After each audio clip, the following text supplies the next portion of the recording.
बाईसी KGN public school में काफ़ी चर्चा है। यहाँ पर जो है पढ़ाई के क्षेत्र में देखा जाए तो काफ़ी आगे निकल चुकी है।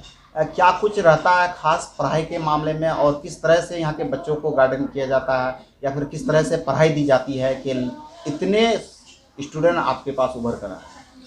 नमस्कार, आदाब, सलाम। मैं बाईसी केजीएन पब्लिक स्कूल का निदेशक अब्दुल वदूद और मैं अपने बाईसी वासियों को धन्यवाद करना चाहता हूँ।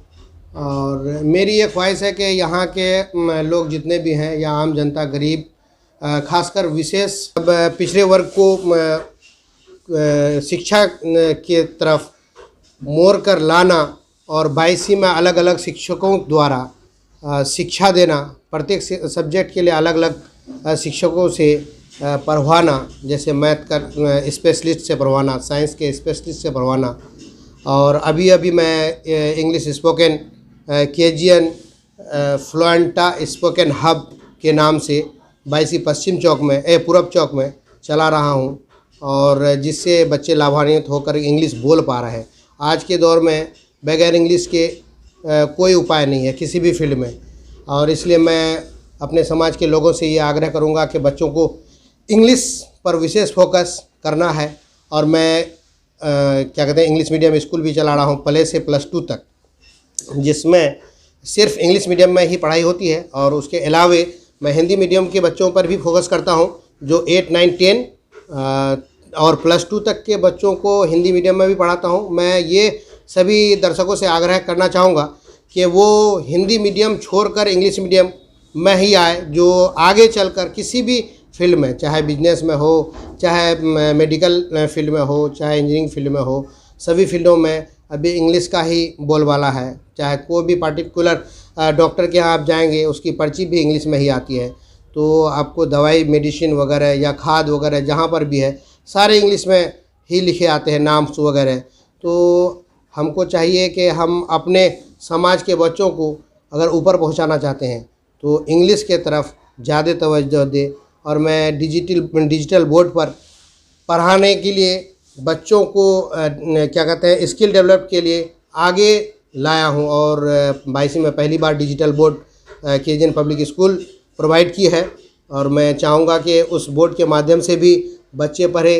और बाहर से जैसे आकाश इंस्टीट्यूट या एलिन कोटा से जो भी बच्चे पढ़ रहे हैं वो कैसे पढ़ते हैं, मैं उस हिसाब से यहाँ पर उसको पढ़वा रहा हूँ। ऑनलाइन क्लासेस भी दिलवा रहा हूँ, ताकि उसको ये पता ना चले कि वहाँ कुछ अलग तरह की पढ़ाई हो रही है और यहाँ कुछ अलग तरह की पढ़ाई हो रही है। ऐसी कोई बात नहीं है, और जो मेहनत करेगा वो सफल होगा। आज के दौर में अभी हाल फिलहाल जो बीपीएससी में रिजल्ट हुआ, मेरे 50 बच्चे मेरे स्टूडेंट जो बीपीएससी में पहुँचे। और बाईसी में ही मेरा एक जीता जागता मिसाल है, जो एमबीबीएस में जिसान नाम से है, वो एमबीबीएस क्वालिफाई किया है और उसका एमबीबीएस फाइनल भी हो गया है, जो चौन पानी सदरा का रहने वाला है।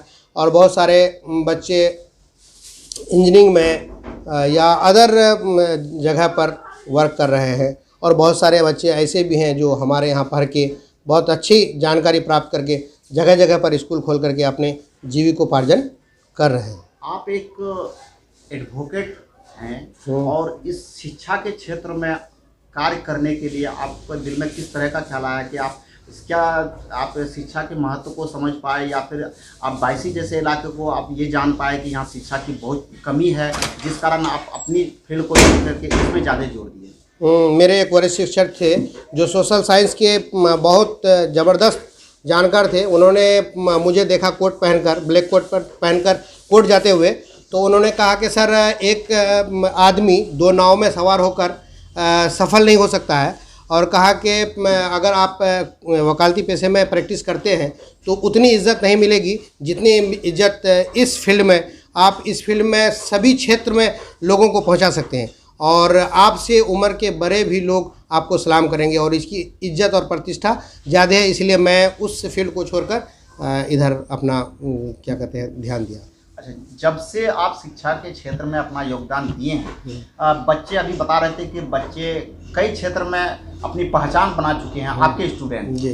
कितना गर्व महसूस होता है कि केजीएन पब्लिक स्कूल से निकलकर बच्चे अलग अलग क्षेत्र में जाकर के जो आज की डेट में जॉब कर रही है, आपको कितनी गर्व महसूस होता है? बहुत खुशी हो रही है। और बहुत सारे शिक्षक जो अभी बीपीएससी क्वालिफाई करके आए और हमको मिठाई खिलाए और साथ में रो दिए वो खुशी के मारे के सर यहाँ से जो मार्गदर्शन मिला, और इसी वजह से शायद हम लोग टीचर में पहुँचे। और हमारे स्कूल में जो कम क्या कहते हैं, खासकर पिछले पुछल्ले टाइप के स्टूडेंट थे, कमज़ोर टाइप के स्टूडेंट थे, वो अपने आप को कभी पढ़ने से नहीं रोका, काफ़ी मेहनत करके वो बच्चे हाई स्कूल +2 के टीचर बन गए हैं। और कुछ बच्चे ऐसे हैं जो बहुत ज़्यादा जानकार भी होने के बावजूद वो अपने आप को क्या कहते हैं मेंटेन नहीं रखने के कारण वो क्या कहते हैं मिडिल स्कूल प्राइमरी स्कूल में ही तक सीमित रह गए हैं। इससे हमको काफ़ी गर्व महसूस होती है कि क्या कहते हैं इकोनॉमिकल कंडीशन जो बिगड़ा हुआ था हर घरों के बच्चों का, उस तरह से समाज में जो गैपिंग था वो गैपिंग को भरपाई का काम किया है। और खासकर घर बैठे बहुत सारी बच्चियां मेरी जो बीपीएससी में अभी गई है, तो सारी बच्ची क्या कहते हैं बहुत खुश होकर क्या कहते हैं इस स्कूल की प्रशंसा की और अपनी बच्ची जिसको शादी के बाद जो उनको बच्चा हुआ वो बच्चा का भी एडमिशन कराया है। कहा है कि सर मैं यहाँ से पढ़ी हूँ तो इसलिए मैं अपने बच्चे को भी यहीं पढ़ाऊँगी ताकि इस तरह का माहौल मेरे बच्चे को भी मिले। अच्छा, ये जिस तरह से आप बता रहे थे कि यानी कि केजीएन पब्लिक स्कूल एक ऐसा स्कूल है जहाँ पे जनरेशन टू जनरेशन आपका चल रहा है। आप उनके माँ को पढ़ाए, बाप को पढ़ाए, यानी कि आप उनके बच्चे भी यही पढ़ने के लिए आ रहे हैं। जी। तो उसका एडमिशन पहले में हुआ। मेरा स्कूल पहले से स्टार्ट है जिसमें छोटे छोटे बच्चे 3 साल साढ़े 3 साल के बच्चे तक का एडमिशन हो रहा है। तो वो बोली कि सर मेरा बच्चा तो छोटा है, हम कह के उसके लिए सुविधा है, प्ले की सुविधा है, तो बच्चे खेलेंगे। जब तक वो खेल में ABCD 1 2 3 4 5 ये चीज़ नहीं सीखेंगे तो आगे चलकर वो क्या कहते हैं अच्छे लेवल का क्या कहते हैं स्टूडेंट नहीं बन पाएंगे। इसीलिए सारे बच्चे का मिजाज होता है कि वो शुरू से ही उसके माँ बाप पढ़ाएं। आखिर इसका क्या मुख्य कारण है कि जो छात्र आपसे पढ़ के गए, उनकी शादी हो गई, फिर उनके बच्चे हुए, फिर वो बच्चे आप ही के स्कूल में पढ़ा रहे थे, तो इसका मुख्य क्या होगा सर? कहीं पढ़ाई के पढ़ाई की वजह से उसको अच्छा पढ़ाई लगा, उसी के बेसिस पर अगर वो जॉब में गए और उसको यहाँ जो बेसिक नॉलेज दिया गया, इतना नॉलेज दिया गया कि उसको बाहर जाके पढ़ने की ज़रूरत नहीं पड़ी और घर बैठे बैठ करके ऑनलाइन क्लासेस करके वो सफल हो गए। और यहाँ जितना भी इंस्ट्रक्शन देना था उसको, जैसे बीएड कर लेना है, आपको टाइम पास नहीं करना है, आपको समय नहीं रहता है खासकर बच्चियों को, तो उसको समय पर सब कुछ कर लेना है। अगर क्या कहते हैं जो बच्चियाँ बाहर पढ़ने जाएंगी तो उसको भी बहुत हार्ड गाइडलाइंस दिया जाता है ताकि वो उस गाइडलाइंस के बिना पर ही क्या कहते हैं ये करे, पढ़ाई करे, क्योंकि लड़कियों को ज़्यादा समय घर से नहीं मिलता है। जैसे अभी एक बच्ची इमराना नाम से थी जो बीपीएससी इंटरव्यू में छठी, और एक बच्ची बीपीएससी पीटी कई बार निकाली, मेंस में जाकर के डिस्क्वालीफाई हो गई। जैसे मरगूब वकील साहब की लड़की है रूमी, वो भी हमारी स्टूडेंट रही है। वो क्लास 8 प्राइमरी स्कूल में उनको ये मिडिल स्कूल में उनको जॉब हो गया है पूर्णिया में। अच्छा, आपके यहाँ हॉस्टल की सुविधा है, गर्ल्स को लेकर किस तरह का इंतजाम किया, क्या सुरक्षा? गर्ल्स के लिए अलग से इंतजाम है, गर्ल्स के खाने पीने का अलग इंतजाम है, गर्ल्स का अलग कैंपस है, गर्ल्स के लिए अलग छत भी प्रोवाइड है जिसमें हो सकता है कि उसको क्या कहते हैं धूप में रहने का या खेलने कूदने का अलग से जो किया गया है। तो उसमें 6 फीट बाउंड्री किया गया है जो बच्चियां बाहर भी ना देख सके या बाहर के बच्चे या बाहर के कोई भी लोग उसको ना देख सके या किसी तरह की डिस्टरबेंस उसको ना पहुंचा सके। आपके यहाँ इंटर की भी कोई क्लास? हाँ, +2 तक की क्लास, आर्ट्स, साइंस, कॉमर्स नहीं है। अभी एग्ज़ाम चल रहा है जी इंटर की, आपके यहाँ से कितने बच्चे इंटर के एग्ज़ाम में शामिल हुए हैं? और आने वाले कुछ महीनों में ही जो मैट्रिक का भी एग्ज़ाम है, कितने बच्चे आपके यहाँ से एग्ज़ाम देने जाएंगे और उनके लिए आपका क्या शुभकामनाएं हैं? साइंस एंड आर्ट्स में बच्चियां ही ज़्यादातर रहती है हमारे यहाँ, क्योंकि बच्चे जानते हैं कि यहाँ जो पढ़ाई हुई इससे ज़्यादा हमको शायद कोटा और पटना में मिलेगा। तो जो जिसको सुविधा नहीं हो पा रही है तो बच्चियां रहती है 20 से 22 स्टूडेंट जो साइंस की है वो गई, और 10 से 12 स्टूडेंट जो आर्ट्स की थी, गर्ल्स बॉयज़ मिला करके वो उसमें क्या एग्ज़ाम देने गए हैं। और क्लास 10th हिंदी मीडियम से 40 और क्लास 10th इंग्लिश मीडियम से 17।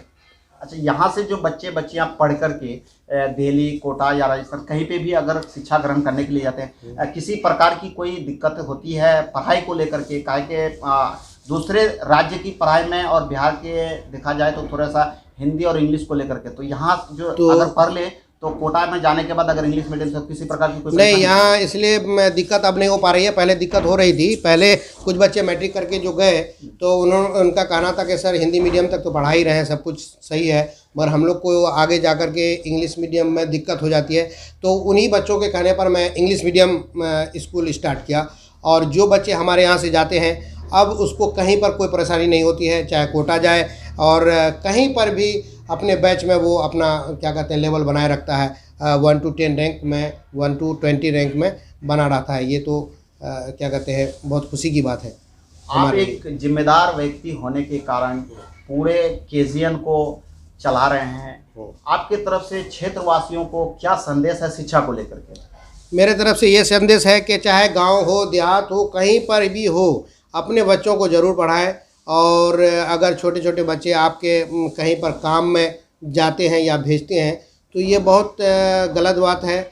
और सरकार जब 6 से 14 वर्ष के बच्चों को फ्री शिक्षा दे रही है तो आप जिस जगह पर आपको मौका मिल रहा है, आप अगर फिनेंशियली बहुत कमज़ोर है और नहीं कमा पा रहे हैं, मजबूर है, तो कम से कम सरकारी स्कूल में भी क्या कहते हैं अपने बच्चे को दें। के पाठक जी का भी मैं बहुत शुक्रगुजार हूँ कि उन्होंने शिक्षा के स्तर को, बिहार के शिक्षा के स्तर को ऊंचा करने के लिए अपना काफ़ी दमखम लगाया है। और रेगुलर क्लास 9 बजे से 5 बजे तक जो करा रहे हैं, और हमारे बिहार के शिक्षक भी जो है, और ख़ासकर मैं अपने बच्चे जो मेरे बीपीएससी पास करके शिक्षक बने हैं, मैं ये कहना उनसे ये संदेश दिया उन्हें कि वो किसी भी हाल में बच्चे को आप पढ़ाएं ईमानदारी से।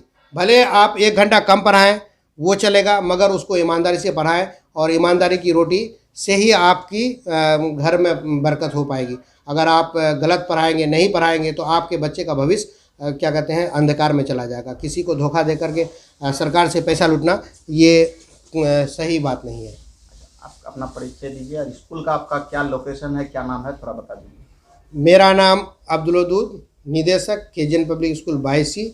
मेरा एड्रेस है नियर भारत पेट्रोल पंप, पूरब चौक, 22 पूर्णिया, नियर जयसवाल होटल के बगल में मेरा कोचिंग सेंटर है, और स्पोकन सेंटर भी वहीं पर है जो केजीएन स्पोकन सेंटर के नाम से है।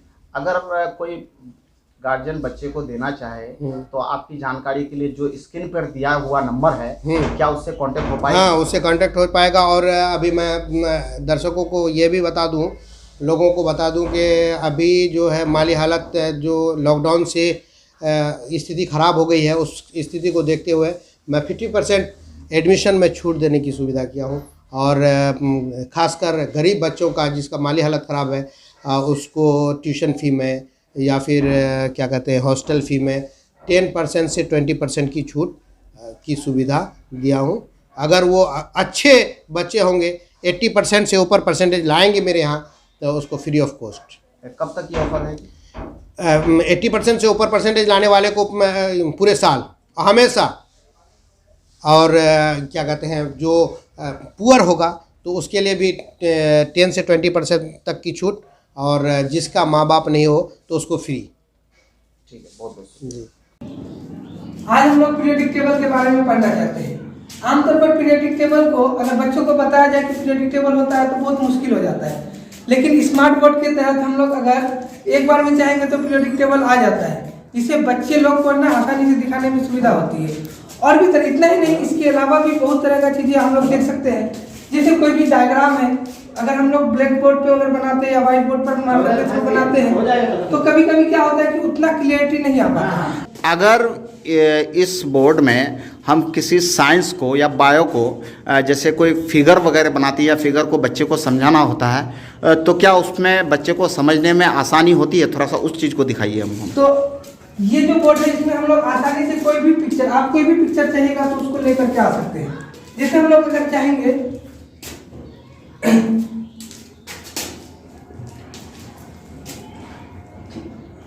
अगर थायराइड ग्लैंड के बारे में बताना चाहते हैं तो ये आसानी से आ जाता है और बच्चा समझ में आता है कि किस जगह पे हमारा थायराइड ग्लैंड है। अगर हम लोग चाहेंगे इसके बारे में अपने से कुछ भी लिख करके बच्चों को अपनी सुविधा अनुसार जूम होता है क्या इसका? हाँ बिल्कुल जूम होता है। इसको अगर हम लोग चाहें कि अगर और भी पढ़ा करके प्रॉपर वे में देखेंगे तो ये आसानी से चलता है। ये बोर्ड के तहत पढ़ने में, पढ़ाने में और बच्चों को समझने में काफी सुविधा होती है और हम लोग देखे भी कि बहुत अच्छा बच्चा प्रोग्रेस करता है और बहुत अच्छा रिजल्ट देता है इसका। अच्छा, बुक्स में पढ़ाना और इसमें पढ़ाना आसानी किस में है और बच्चे किस चीज़ में सबसे आसान तरीके से सीख लेते हैं? अगर बुक की बात की जाए तो टीचर देख नहीं पाता, ध्यान नहीं दे पाते हैं कि कौन बच्चा बुक में देख रहा है कि नहीं देख रहा है, क्योंकि 200-150 स्टूडेंट का बच्चा का बैच होता है और यहाँ पे अगर सामने बुक खुला हुआ रहता है या कोई भी बुक हम लोग खोल भी सकते हैं तो बच्चा लोग समझ पाता है कि बच्चा का ध्यान इधर है या नहीं, पर टीचर लोग आसानी से इस बात को समझ पाते हैं।